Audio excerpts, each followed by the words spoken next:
உங்களுக்கு பிள்ளை குட்டி இல்லையா? இல்ல, நான் இனிமே இங்க இல்ல. நான் திண்ணைக்கு போறேன். வெளியில மழை வரும்னு சொல்லு பாட்டி. உள்ள வேகுதுன்னு சொல்லு பாட்டி.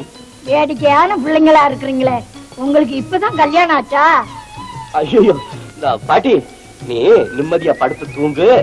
பொழுது விடிஞ்சோன்னு எழுந்திருச்சு நல்லா சுத்தமா பல்ல விளக்கிட்டு நல்லா நிம்மதியா டிப்பன் சாப்பிட்டுட்டு அப்புறமா பேசுவோம். இப்ப நேரம் ஆகுது, தூங்கு. நான் கிளம்பி, நீங்க தான் நேரம் போகுதுன்னு கவலைப்படணும். போங்க, நல்லா இருப்பீங்க. 16 பெற்று பெருவாழ்வு வாழணும். 16 பெத்தா எங்க பெருவாழ்வு வாழ்றது? அதெல்லாம் உன் காலம். இப்போ இது எங்க காலம். காலம் மாறி போச்சு. தூங்கு.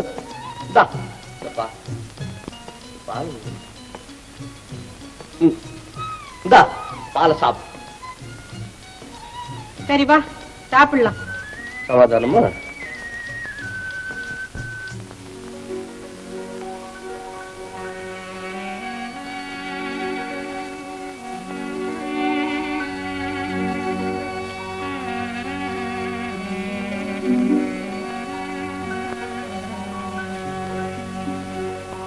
மறிக்குழந்தை, குழந்தை பாத்தியா? மரகத பொம்மை மாதிரி இருக்கு. ஐயோ, தூக்காத. இந்த மாதிரி குழந்தைகளை தூக்க தெரியாம தூக்குனா உரம் விழுந்துடும் சொல்லுவாங்க. இதெல்லாம் தெரியுமா? சரி பாட்டி, நீயே தூக்கி. அம்மா, நீங்க எங்களை தெரியல. நீ பேர், நாங்க தான் உன்னை கொண்டு வந்து இங்க சேர்த்தோம்.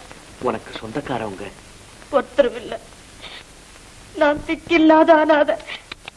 அப்படி சொல்லாதேம்மா. இந்த உலகத்துல மனித குலமே அற்று போய் ஒருவன் மட்டும் உயிரோட இருந்தா அவனுக்குத்தான் அனாதைன்னு பேரு. இருக்க பழகு. வாழ்க்கையில நம்பிக்கை வேணும் தாயே, நம்பிக்கை வேணும். எதுல நம்பிக்கை வைக்க முடியும்? நான் நம்பியிருந்தவங்க எல்லாம் என்ன நடுத்தெருவுல விட்டுட்டு போயிட்டாங்களே. இது எனக்கு வாழ வழி இல்லை. நீ சொல்றது ஒண்ணுமே எங்களுக்கு புரியலம்மா. கொஞ்சம் விபரமா சொல்லு. வாங்க.